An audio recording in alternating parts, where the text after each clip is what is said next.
Hello viewers, আসসালামু আলাইকুম। Welcome back to my channel.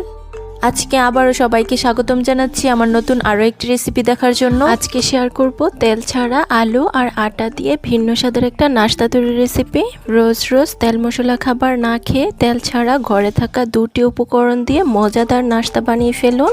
এই নাস্তাগুলো যেমন হেলদি তেমনি অনেক বেশি টেস্টি। এত খাবেন পেট ভরবে, তাও মন ভরবে না। লাগবে শুধু আলু আর আটা। হাতে যদি 5 মিনিট সময় থাকে তাহলেই কিন্তু এই মজাদার লোভনীয় সাথে নাস্তাটি বানিয়ে ফেলা যাবে।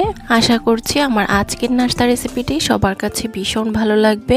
ভালো লাগলে প্লিজ একটি লাইক দিয়ে চ্যানেলটিকে সাবস্ক্রাইব করে দিবেন, আর পাশে থাকা বেল আইকনটি প্রেস করে দিতে পারেন যেন পরবর্তী ভিডিও নোটিফিকেশন সবার আগে পৌঁছে যায়। তাহলে চলুন দেখে নেওয়া যাক আজকের নাস্তাগুলো কিভাবে তৈরি করি। ফার্স্টে এখানে দেখুন একটা মিক্সিং বোলের মধ্যে নিয়ে নিচ্ছি 2 কাপ পরিমাণ আটা। এখানে আটার পরিবর্তে আপনারা চাইলে কিন্তু ময়দাটাও নিতে পারেন। ময়দা দিয়ে নাস্তাগুলো বানালে খেতে কিন্তু আরও বেশি মজার হবে। আর এখানে আটার পরিমাণটা কিন্তু যার যার পরিমাপ অনুযায়ী কম বেশি করে নিয়ে নেবেন। এখন এই আটার মধ্যে আমরা বাকি উপকরণগুলো অ্যাড করে দিব। ফার্স্টে দিয়ে দিচ্ছি 1/2 চা চামচ লবণ, তারপর এখানে অ্যাড করে দিচ্ছি 1 চা চামচ চিনি, তারপর আমি এখানে ময়মের জন্য অ্যাড করে দিচ্ছি 2 টেবিল চামচ ঘি। আপনারা চাইলে কিন্তু এখানে ঘিয়ের পরিবর্তে তেলও দিতে পারেন, তবে আজকের নাস্তাগুলো আমি একটু হেলদিভাবে তৈরি করব, তাই এখানে আমি ঘিটাই নিয়েছি। এখন আমি হাত দিয়ে এই সব কিছু উপকরণ আটার সাথে খুব ভালোভাবে মিশিয়ে নিব। এখানে আটার ময়ামটা আমাদের একটু সময় নিয়ে দিতে হবে। আটার ময়ামটা যত ভালো হবে নাস্তাগুলো খেতেও কিন্তু ততটাই মজার হবে। বন্ধুরা, বিকেলে চায়ের আড্ডায় মজাদার আর লোভনীয় স্বাদের কিছু খেতে চাইলে আজকের এই নাস্তাটা বানিয়ে নিতে পারেন। না লাগবে সময়, না লাগবে ঝামেলা। হাতে যদি 5 মিনিট সময় থাকে তাহলেই কিন্তু এই নাস্তাগুলো বানিয়ে ফেলা যাবে। বন্ধুরা, দেখতেই পারছেন আটাটা আমাদের খুব ভালোভাবে ময়াম দেওয়া হয়ে গিয়েছে। এখন এটার মধ্যে হালকা কুসুম গরম পানি অ্যাড করে আমরা একটা ডো তৈরি করে নেব। পানিটা কিন্তু একবারে দেওয়া যাবে না, অল্প অল্প করে অ্যাড করতে হবে। আর এই ডোটাকে আমাদের তৈরি করে নিতে হবে। প্রথমে বেশি পরিমাণ পানি অ্যাড করে ফেললে ডোটা কিন্তু লুজ হয়ে যাওয়ার চান্স থাকবে, তাই অল্প অল্প করে পানি অ্যাড করতে হবে। আর খুব ভালোভাবে মধ্যে একটা মসৃণ ডো তৈরি করে নিতে হবে। বন্ধুরা, যারা আমার এই ভিডিওটি দেখছেন প্লিজ একটি লাইক দিয়ে চ্যানেলটিকে সাবস্ক্রাইব করে দিবেন। আর যারা ফেসবুক পেজ থেকে দেখছেন প্লিজ একটি ফলো দিয়ে দিবেন। অনেকে আছেন ভিডিও দেখেন কিন্তু লাইক দেন না, প্লিজ একটি লাইক দিয়ে দিবেন। বন্ধুরা, দেখতেই পারছেন আমি অল্প অল্প পানি অ্যাড করে খুব ভালোভাবে মধ্যে ডোটাকে সফটভাবে তৈরি করে নিয়েছি। এখন এই ডোটার ওপরটাতে আমি 1 টেবিল চামচের মতো ঘি লাগিয়ে নিচ্ছি।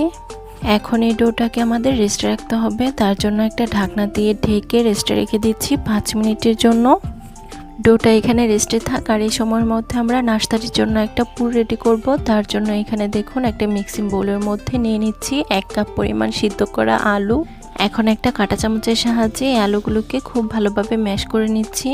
নাস্তার জন্য এই আলুগুলোকে আমাদের খুব ভালোভাবে ম্যাশ করতে হবে যেন আলুর মধ্যে বড় কোনো টুকরো না থাকে। বন্ধুরা, আলু দিয়ে তো অনেক রকমের নাস্তা খেয়েছেন, একদিন আজকের এই নাস্তাগুলো বানিয়ে দেখতে পারেন। এই নাস্তাগুলো একবার কাউকে খাওয়ালে বারবার কিন্তু রিকোয়েস্ট আসতেই থাকবে, আর আপনার প্রশংসা করতে কিন্তু অবশ্যই বাধ্য হবে। বন্ধুরা, দেখতেই পারছেন আলুগুলো আমাদের খুব ভালোভাবে ম্যাশ করা হয়ে গিয়েছে। এখন এটার মধ্যে আমরা দিয়ে দিচ্ছি 3 টেবিল চামচ পেঁয়াজ কুচি, তারপর আমি এখানে অ্যাড করে দিচ্ছি 1 টেবিল চামচ কাঁচামরিচ কুচি, তারপর এখানে অ্যাড করে দিচ্ছি স্বাদ অনুযায়ী লবণ। এখন এই পুরটার মধ্যে আমরা কিছু গুঁড়ো মশলা অ্যাড করব। ফার্স্টে দিয়ে দিচ্ছি 1/2 চা চামচ মরিচের গুঁড়া। ঝালের পরিমাণটা কিন্তু যার যার টেস্ট অনুযায়ী দেওয়া যাবে, মানে যে যেরকম ঝাল খেতে পছন্দ করেন ঠিক তেমনটাই দেওয়া যাবে। তারপর অ্যাড করে দিচ্ছি 1/2 চা চামচ টালা জিরা গুঁড়া, আর সাথে অ্যাড করে দিয়েছি খুব সামান্য পরিমাণ চাট মশলা। আলুর পুরটার মধ্যে আমাদের সব কিছু উপকরণ খুব ভালোভাবে অ্যাড করা হয়ে গিয়েছে। এখন আমি হাত দিয়ে এই সব কিছু উপকরণ আলুর সাথে খুব ভালোভাবে মেখে নিব। বন্ধুরা, আপনারা যদি এরকম আরও মজার মজার নাস্তা রেসিপি আবার পিঠা রেসিপি দেখতে চান তাহলে আপনারা চাইলে কিন্তু ইউটিউব চ্যানেল কিংবা ফেসবুক পেজটা ভিজিট করতে পারেন। সেখানে আমি অনেক রকমের নাস্তা আবার পিঠা রেসিপি শেয়ার করেছি, যেগুলো দেখলে আপনাদের কাছে খুবই ভালো লাগবে। বন্ধুরা, দেখতেই পারছেন আলুর পুরের সাথে সবকিছু উপকরণ আমাদের খুব ভালোভাবে মেখে নেওয়া হয়ে গিয়েছে। নাস্তার জন্য পুরটা আমাদের একদম পারফেক্টভাবে রেডি হয়ে গিয়েছে। এখন এটাকে আমরা একটা সাইডে রেখে দিব। তারপর এদিকে দেখুন আমরা যে আটার ডোটা তৈরি করে রেখেছিলাম সেটার এখন ঢাকনাটা তুলে নিচ্ছি। তারপর এই ডোটাকে আমি হাত দিয়ে খুব ভালোভাবে কিছুক্ষণ মেখে নিচ্ছি। কিছুক্ষণ ডোটা খুব ভালোভাবে মথে নেওয়ার পর এই ডো থেকে আমরা ছোট ছোট লেচি কেটে নিচ্ছি।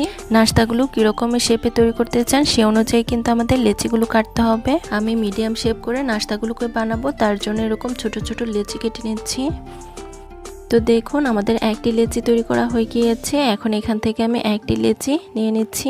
তারপরে লেচিটাকে প্রথমে আমি বল শেপ দিয়ে দিচ্ছি, তারপর হাতের তালুতে রেখে একটু চ্যাপটা করে এটাকে গোল শেপ তৈরি করে নিচ্ছি। হাতের আঙুলের সাহায্যে প্রেস করে আমরা এটাকে ছোট একটা রুটি তৈরি করে নিব। আপনারা চাইলে কিন্তু এটাকে বেলুনের সাহায্যে বেলেও নিতে পারেন। তো দেখুন আমাদের কিন্তু ছোট একটা রুটির মতো তৈরি করে নেওয়া হয়ে গিয়েছে। এখন এটার মধ্যে 1 চামচের মতো আলুর পুর অ্যাড করে দিচ্ছি। তারপর রুটিটার সাইডের অংশগুলো মুড়িয়ে মাঝখানে এনে এটাকে সিল করে দিচ্ছি। তারপর এটাকে আমরা অনেকটা পুরির মতো শেপ দিয়ে নিব। তো বন্ধুরা দেখতেই পাচ্ছেন আমাদের কিন্তু একটি নাস্তা তৈরি করা হয়ে গিয়েছে। এখন এটাকে আমরা একটা প্লেটের মধ্যে নিয়ে নিচ্ছি। আমি আরও একটি নাস্তা আপনাদের মাঝে তৈরি করে দেখিয়ে দিচ্ছি। এই নাস্তাগুলো বানানো কিন্তু খুবই সহজ, যে কেউ একবার দেখলে এই নাস্তাগুলো খুব সহজেই কিন্তু বানিয়ে ফেলতে পারবে। তো দেখতেই পাচ্ছেন ফার্স্টে আমি একটা লেচিকে এরকম গোল শেপ দিয়ে দিচ্ছি। তারপর এটার মধ্যে পর্যাপ্ত পরিমাণ পুর অ্যাড করে রুটির সাইডের অংশগুলোকে মুড়িয়ে মাঝখানে এনে এটাকে সিল করে দিচ্ছি। তারপর আলতো হাতে প্রেস করে এটাকে ছোট একটা পুরি শেপ দিয়ে দিচ্ছি। তো বন্ধুরা দেখতেই পাচ্ছেন আমার কিন্তু আরও একটা তৈরি করা হয়ে গিয়েছে। এখন এটাকেও আমি একটা প্লেটের মধ্যে তুলে নিচ্ছি। এখন একইভাবে বাকি সবগুলো পুর আর লেচি দিয়ে নাস্তাগুলোকে অফ স্ক্রিনে বানিয়ে নিব। সবগুলো নাস্তা বানানো দেখালে ভিডিওটা কিন্তু অনেক বেশি লং হয়ে যাবে। বন্ধুরা আবারও বলছি, যারা আমার এই ভিডিওটি দেখছেন প্লিজ একটি লাইক দিয়ে চ্যানেলটিকে সাবস্ক্রাইব করে দিবেন। আর যারা ফেসবুক পেজ থেকে দেখছেন প্লিজ একটি ফলো দিয়ে দিবেন। অনেকে আছেন ভিডিও দেখেন কিন্তু লাইক দেন না, প্লিজ একটি লাইক দিয়ে দিবেন। তো দেখতেই পাচ্ছেন বাকি সবগুলো পুর আর ডোর দিয়ে আমরা অফ স্ক্রিনে সবগুলো নাস্তা বানিয়ে নিয়েছি। এখন এই নাস্তাগুলোকে আমাদের ভেজে নিতে হবে। তার জন্য চুলায় একটা প্যানে দিয়ে দিচ্ছি 1 টেবিল চামচ ঘি। এখন একটা হাতার সাহায্যে ঘিটাকে প্যানের মধ্যে খুব ভালোভাবে ছড়িয়ে দিচ্ছি। এখন এই ঘিটা যখন খুব ভালোভাবে গরম হয়ে যাবে এর মধ্যে আমি একে একে নাস্তাগুলোকে ছেড়ে দিব। আপনারা চাইলে কিন্তু এখানে ঘিয়ের পরিবর্তে তেলটাও নিতে পারেন, তবে হেলদি নাস্তা তৈরি করতে চাইলে এখানে কিন্তু তেলের পরিবর্তে ঘিটা নিতে হবে। তো দেখুন প্যানের মধ্যে যতগুলো ধরে আমি নাস্তা দিয়ে দিয়েছি।